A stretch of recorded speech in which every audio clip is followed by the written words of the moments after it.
And we've all heard these lines. Those schoolgirl days of biting nails and telling tales are gone. And of course, it talks about to serve with love. But today we're going to say, to man with love. This is what Kamal feels about our next guest, who is charming, gracious, warm, intelligent, and empowers anyone she knows to use the English language in the best possible way and make it an asset. Ladies and gentlemen, Mrs. Marien Oommen, who taught Kamal English from class 5 to 12.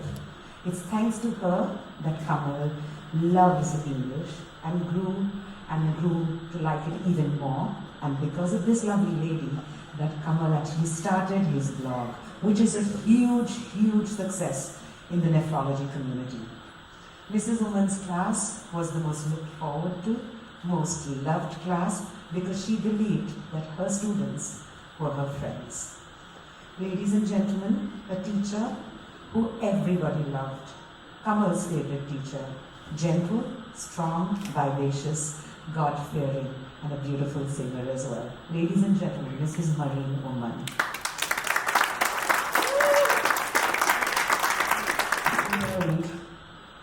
I haven't spoken to such an audience for many years, apart from the school kids that I had. But anyway, I'll start the way it should be started. Yeah? Okay, at the very outset, let me tell you, it's been such an honor to be asked by Kamal to say a few words, and then I think, how can you say a few words when your heart is filled to an overflowing? So, I might just stop, clip me, okay? Anyway, so I've been following Kamal for a long time, thanks to Facebook, and when he graduated from Hyderabad Public School, he invited me for his graduation party. He passed in flying colors because he was a brilliant student. And I remember coming for the party, and the joy was perceptible, the food was delectable. And, but anyway, I shouldn't be sidetracked. But after the graduation, things didn't work out the way it should have for Kamal. You all know the story. But he was one who clung on to that beautiful thing we all have, hope for a better tomorrow. And I saw that in Kamal. And he just persevered without looking back, even for a minute. He just went on ahead. So from tragedy he rose, from the ashes he rose, and was growing, into a fine gentleman. Now tragedy I know at a very personal level because my own son died in a freak accident. And I didn't allow sorrow to be a stumbling block for me, but I also looked for a better tomorrow, and my good Lord helped me in this process, not just me, but me and my entire family.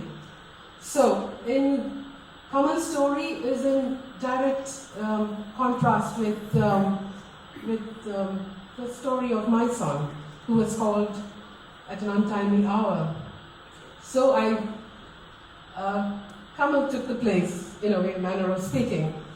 And so when things don't work out right, how does a human being really turn things for society, for the environment? How do they make it better? How do they do it? I think a lot of it depends on the way the parents rear the children. Total credit really goes to how they value life, their social structure, their moral standing, their faith walk. All that goes into the making of a human being. And apart from what they get in the homes, what the school does, well, coming back to the famous Hyderabad Public School, where I did teach for many years, and that school brought out all the stars in the galaxy, all the big names, and it does make us happy when we hear that, when teachers feel, even though I may not have taught Satyam Nadella, but my husband likes to believe that, Anyway, I don't know. So there are terrific stars. But what about the student who was punished frequently. I've made some boys stand in the corridor for not doing homework. What about the poor student, the challenged one, the ordinary? I'm sure in their own way they are also pretty successful because of what they've done in the school. The discipline that was taught in the school, in the classrooms, the frog jumps in the backfield, the raps on the knuckles, the stony glares that the teachers gave the students, and from all that, even to the kind words spoken by teachers, all this helps in making of a good human being. So Kamal was telling me to speak about something not Kamal specific. I said, I'm only good at being Kamal specific. I can't do anything else, so how do I not bring this guy in without talking? Thanks to Facebook, I've always been in touch with him and encouraging him throughout, and when he brought out the book, I said, who's your editor? Because I also write. Yeah, anyway, I have to learn from him to organize my thoughts into making it a book, but I haven't done it so far. So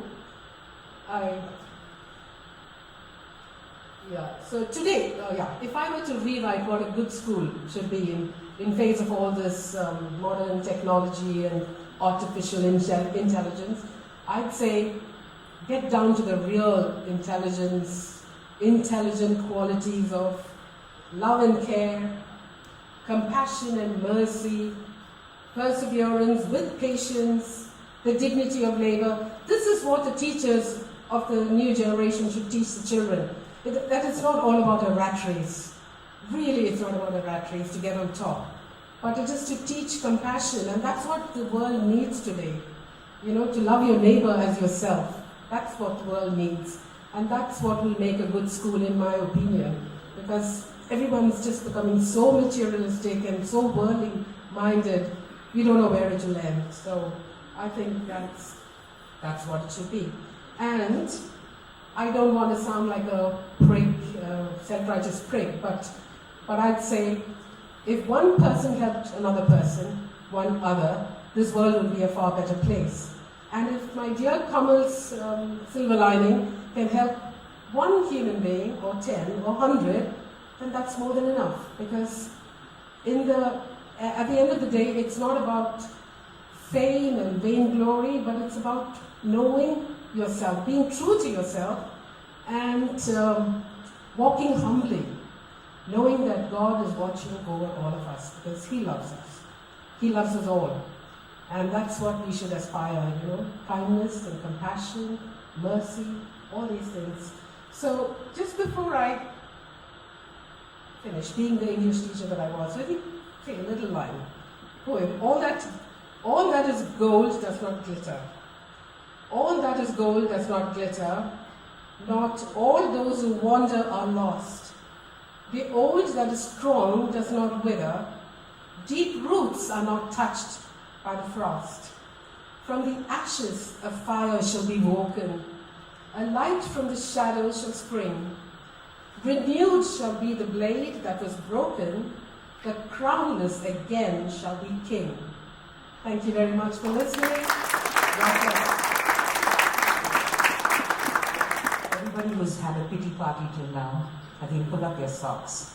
You just saw a woman who has something which is more final than any of us has ever faced, and that's the loss of a child. She can still smile. She can still take that flight, I believe, from Abu Dhabi and reach Hyderabad. She's here with her husband. She's still talking about frog jumps. I think we all have a lot to be thankful for, right? Remember after this session to send a message or call everyone you ever loved or you're going to love and say that I love you. Because life is so, so precious. Thank you, Mrs. Oommen, for that. That was absolutely wonderful.